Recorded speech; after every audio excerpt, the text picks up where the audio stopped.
बिस्मिल्लाहिर्रहमानिर्रहीम। अस्सलाम वालेकुम स्टूडेंट्स, क्या हाल है जी। अल्लाह से दुआ करता हूँ कि आप सब खैरियत से होंगे। स्टूडेंट्स, आज का हमारा टॉपिक है GSC 101 लेक्चर नंबर 7, जिसमें हम बात करेंगे जी वर्क एनर्जी एंड पावर।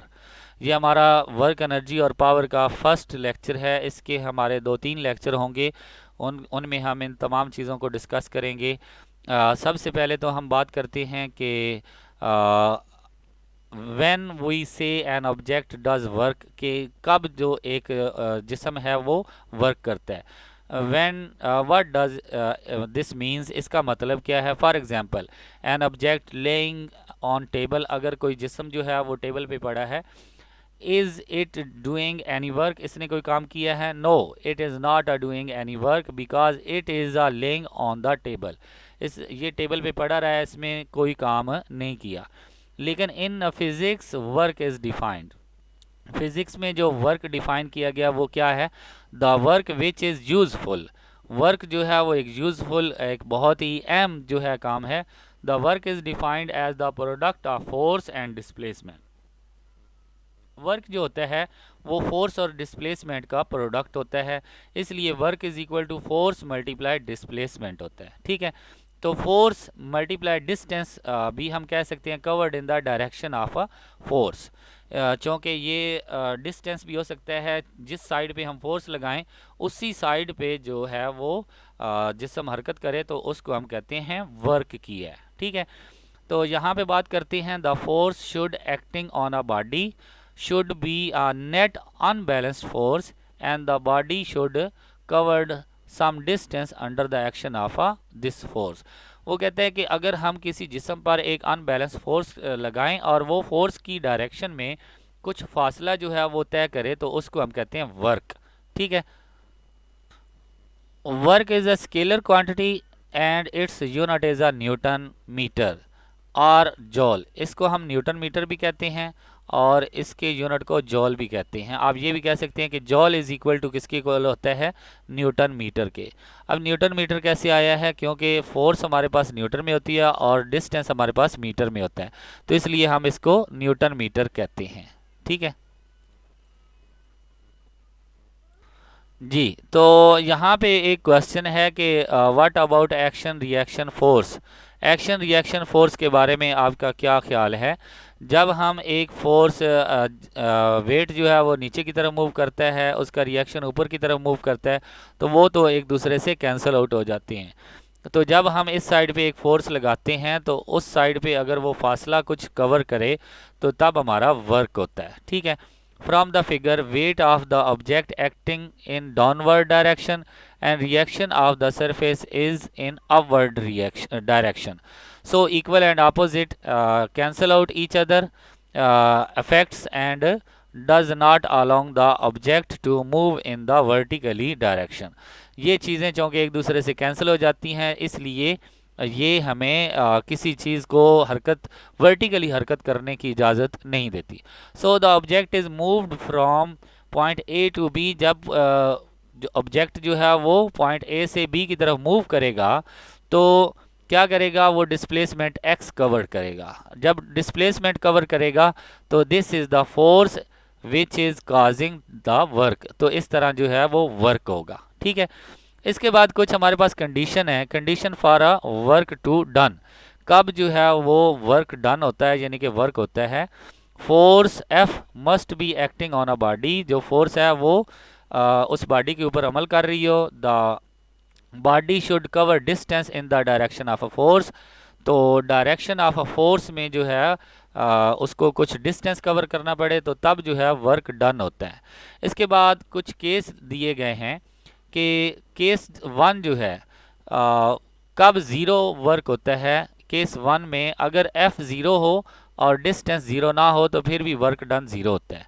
ठीक है, केस टू में अगर एस ज़ीरो हो लेकिन फोर्स ज़ीरो ना हो तो फिर भी वर्क ज़ीरो होता है। ठीक है, तो वर्क अगेंस्ट ग्रेविटी, ग्रेविटी के ख़िलाफ़ जो वर्क होता है ग्रेविटी की वजह से होता है, वो क्या होता है, क्योंकि ग्रेविटी की वजह से जो फोर्स होती है वो एम जी होती है और फासला जो है वो एक्स होता है, यानी कि एच हाइट होती है, तो इसलिए वर्क जो होगा वो एम जी एक्स होगा, यानी कि एच जो है वो हाइट होगी। वर्क डन इन फॉलिंग और rising has to be same जो ऊपर की तरफ हो या नीचे की तरफ हो, तो उसके लिए हम ये सेम फार्मूला यूज़ करते हैं। Therefore, we say that work against gravity has also be equal to mgx।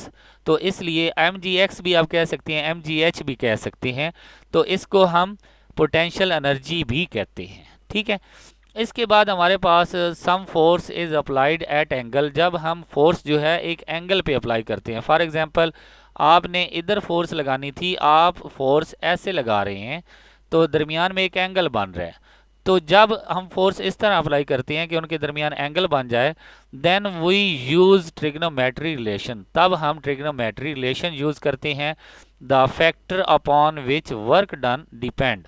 तो फिर जो वर्क डन डिपेंड होता है, फिर क्या होता है जी, एक तो एक्टिंग फोर्स होनी चाहिए, एक डिस्टेंस कवर होना चाहिए इन द डायरेक्शन ऑफ फोर्स, और तीसरा angle eight which the force, उनके दरमियान में जो एंगल है उस पर भी डिपेंड करता है। ठीक है, तो ये हमारे पास आ गई जी फार्मूला। इसमें अगर हम एंगल की बात करें ये आ जाएगा। ठीक है, तो इस तरह हमारे पास ये फार्मूला बन जाएगा, W is equal to F cos theta.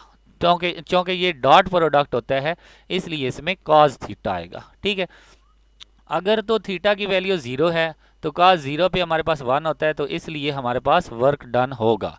लेकिन अगर थीटा की वैल्यू 90 डिग्री है तो कॉस 90 पे 0 होता है, इसलिए हमारे पास वर्क नहीं होगा। यानी कि जब आप फोर्स ऐसे लगा रहे हैं और उसी डायरेक्शन में ऑब्जेक्ट मूव कर रहा है, तो फिर तो एंगल दरमियान में 0 होगा, तो वर्क डन होगा। लेकिन अगर आप फोर्स इधर लगा रहे हैं, ऑब्जेक्ट ऐसे मूव कर रहा है, दोनों के दरमियान में 90 डिग्री का एंगल है, तो फिर वर्क नहीं होगा, वर्क 0 आ जाएगा। अगर आप फोर्स राइट साइड की तरफ लगा रहे हैं और ऑब्जेक्ट लेफ्ट साइड की तरफ मूव कर रहे हैं, तो फिर उनके दरमियान 90 डिग्री का एंगल होगा यहाँ पे। ठीक है, और 90 डिग्री के एंगल पे cos 90 पे -1 होता है, तो वर्क जो है वो माइनस में आएगा। ठीक है, for all other angles that net work will always be less than Fs। जैसे जैसे आप आगे बढ़ते जा रहे हैं, जब 0 था तो आपका वर्क डन था पॉजिटिव। जैसे आप यहाँ से मूव करके 90 डिग्री पे गए हैं, एंगल बढ़ रहा है, तो वैसे वैसे क्या हो रहा है, आपका वर्क डन कम हो रहा है। 90 से आगे बढ़ेंगे तो आपका वर्क डन माइनस में आ जाएगा। ठीक है, तो वही कह रहे हैं कि जैसे जैसे आपका एंगल जो है वो बढ़ता जा रहा है, आपका वर्क जो है वो क्या होता जा रहा है, कम होता जा रहा है। ठीक है, इसके बाद यूनिट ऑफ वर्क, वर्क के जो यूनिट हैं वो हमारे पास क्या होता है जी, जॉल। हम ऑलरेडी पीछे पढ़ चुके हैं, क्योंकि वर्क जो है, वर्क हमारे पास एक स्केलर क्वांटिटी और इसका यूनिट न्यूटन मीटर या जॉल होता है। ठीक है, तो इसके बाद जॉल को हम डिस्कस करेंगे कि जॉल जो है वो क्या होती है। डेफिनेशन जॉल की, work done will be 1 joule when 1 newton force acting on a body and it covers distance on a 1 metre in the direction of a force.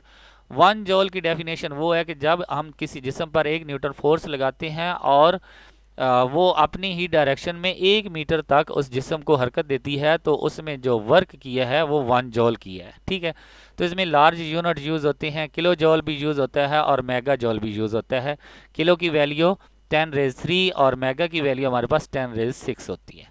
इसके बाद हमें एक प्रॉब्लम दी गई है, इसको हम सॉल्व करते हैं। A labour pusher a heavier crate through a distance 20 metre, force जो है वो हमारे पास 250 न्यूटन है।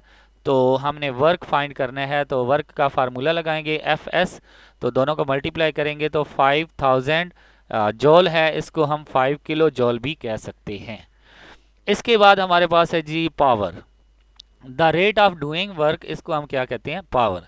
यानी कि जो वर्क करने की सलाहियत होती है उसको हम कहते हैं पावर। अगर वर्क को टाइम पे डिवाइड कर दें तो उसको हम कहते हैं पावर।